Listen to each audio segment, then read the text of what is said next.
आपको बता दें कि राजधानी दिल्ली के बॉर्डर पर चल रहे किसान आंदोलन के आज 100 दिन पूरे हो गए और इस आंदोलन के 100 दिन पूरे होने पर शनिवार को केएमपी एक्सप्रेसवे की 5 घंटे की नाकाबंदी के साथ काला दिवस के रूप में भी चिन्हित किया जाएगा। इसके अलावा डासना, दुहाई, बागपत, दादरी, ग्रेटर नोएडा पर भी जाम किया जाएगा और सभी किसान काली पट्टी बांधकर विरोध दर्ज करवाएंगे। टोल प्लाजा भी फ्री किए जाएंगे। दिल्ली के अलावा मध्य प्रदेश के छतरपुर में भी 87 दिनों से किसानों का धरना प्रदर्शन चल रहा है। पुलिस प्रशासन ने अब तक उन्हें ना तो टेंट लगाने की अनुमति दी और ना ही कोई अन्य सहायता प्रदान की। यह 3 और 4 मार्च को महापंचायत आयोजित की गई, जिसके बाद टेंट लगाने की अनुमति दी गई। आने वाले समय में मध्य प्रदेश में महापंचायत करने की योजना है।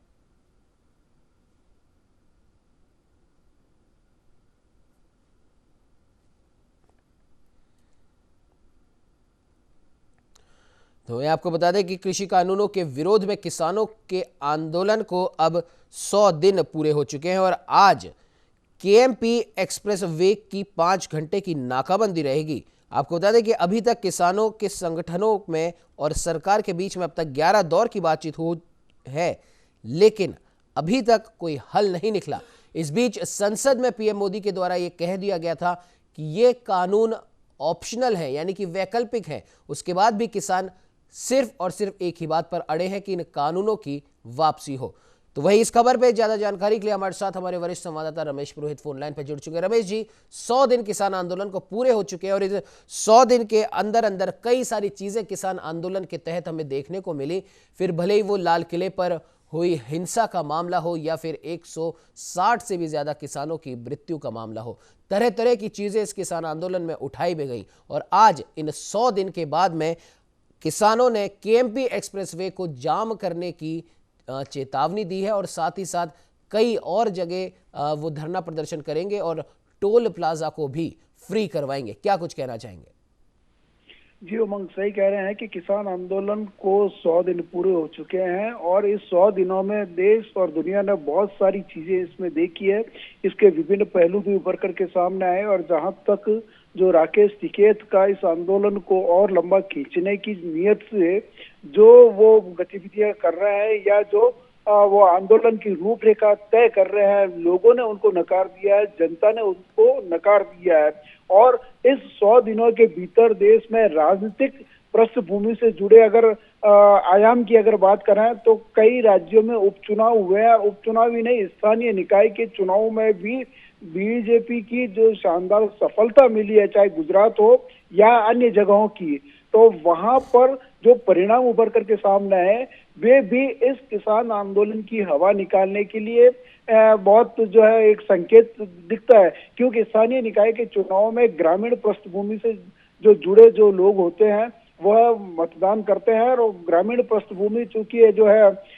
किसानी खेती आधारित व्यवस्थाओं से जुड़े लोग होते हैं, तो लिहाजा जब यह बात करते हैं कि राकेश टिकैत ये कहते हैं कि हम विभिन्न राज्यों में जहां जहां चुनाव हो रहे हैं वहां पर भी जाकर के किसानों के लिए जो 3 कानून बने हैं इसके विरोध में जो है इसके समर्थन में हम बात कहेंगे, लोगों को समझाएंगे। तो अभी तक इन 100 दिनों में उन्होंने, हालांकि 26 जनवरी की घटना के बाद में यह किसान आंदोलन एक तरह से कमजोर पड़ा है। सिर्फ और सिर्फ अब राकेश टिकैत की जो महत्वाकांक्षा है वह उजागर हो गई है, सामने आ गई है कि वे इस आंदोलन को छोड़ने के मूड में नहीं है। क्योंकि अगर वो अब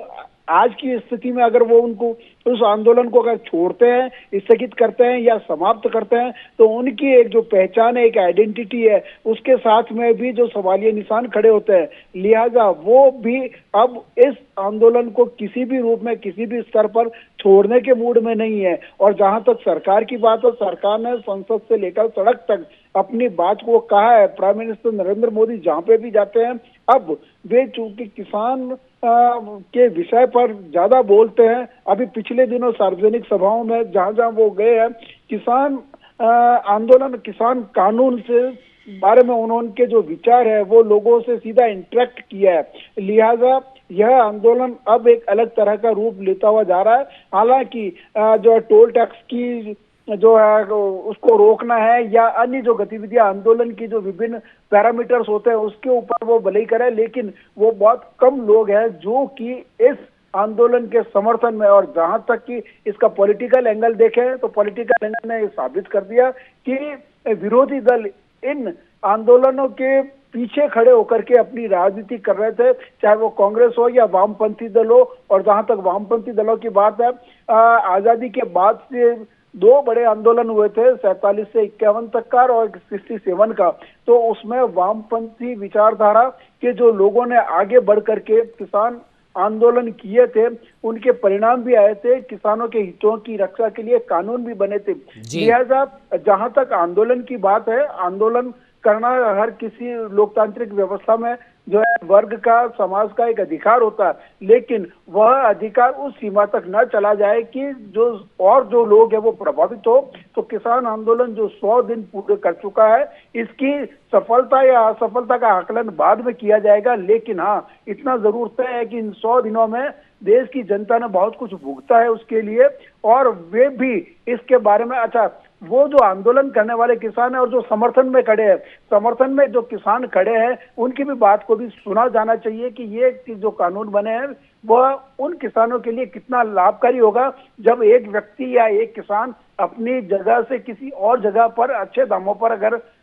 अपना माल बेचना चाहता है, किसी को क्या आपत्ति हो सकती है। लिहाजा इसके कई पैरामीटर्स हैं और इन पैरामीटर्स के आधार पर जो आंदोलन लंबा खिंच रहा है, निश्चित रूप से किसानों के लिए भी जो है ठीक नहीं है। अब स्थिति ऐसी आ गई है कि जो डेडलॉक है उसको तोड़ा जाना चाहिए, कहीं न कहीं आकर के उस गतिरोध को समाप्त करें, ताकि कि किसानों से संबंधित जो भ्रम जो फैलाया गया पूरे देश में, उसका भी एक निपटारा हो जाए और वापस से खेती किसानी जो है लहलहाना लगे, हरियाली हो वहां पे, उनकी उत्पाद अच्छे हो और बाजार में हो, ताकि जो कोरोना काल के कारण से आर्थिक जो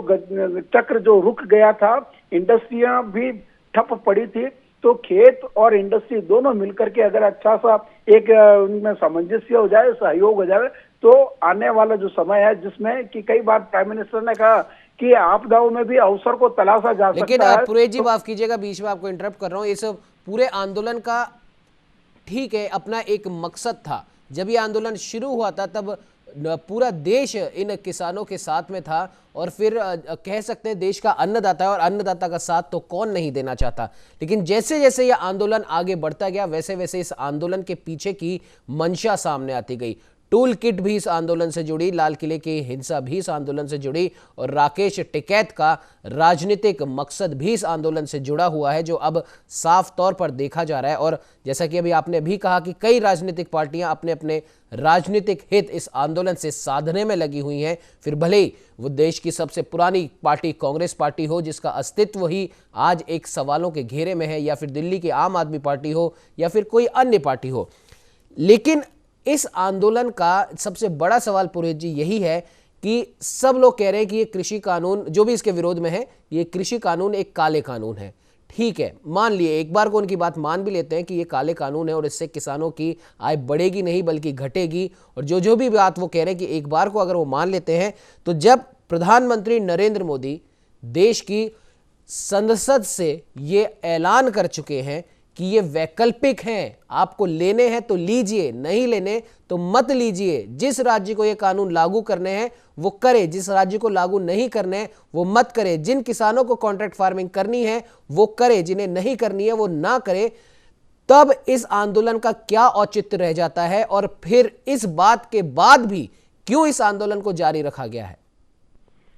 उमंग जी, अभी पिछले दिनों, अभी 4-5 दिन पहले जो है बिरला ऑडिटोरियम में जो जेपी नड्डा आए थे, उस समय कैलाश चौधरी जो कृषि राज्य मंत्री है वो भी खड़े थे। उन्होंने पूरे का पूरा अपना जो भाषण है वो इसी मुद्दे को केंद्रित करते हुए उन्होंने पैरामीटर्स गिनाए थे, और किसान के हितों के लिए जो कानून बने उनकी एक एक बात को क्लैरिफाई किया था। तो ये बात भी लोगों तक पहुंची होगी, और किसान जो कि अपने मिनिस्ट्री से जुड़े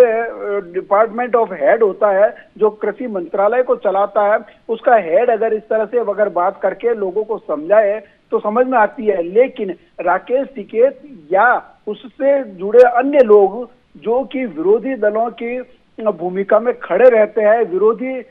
इस विचारधारा के खड़े रहते हैं, वह अभी तक इस बात को समझाने में नाकामयाब रहे हैं कि इसमें जो है किसानों के विरोध में क्या बात कही गई है। कैलाश चौधरी ने लगातार एक धारा, चाहे वो कॉन्ट्रैक्ट फार्मिंग का मामला हो या जमीनों से जुड़े मामले हो या एमएसपी का मसला हो, और ये आपके मंडियों का मसला हो, तमाम बातों पर उन्होंने अपनी बात को रखा है। और जहां तक नरेंद्र मोदी की बात है, संसद में उन्होंने ऐलान किया, खुलकर के बात कही अपनी कि किस तरह से इस कानून को आप काला कानून बता रहे हैं, कम से कम वो बातें तो बताइए। लेकिन विरोधी दल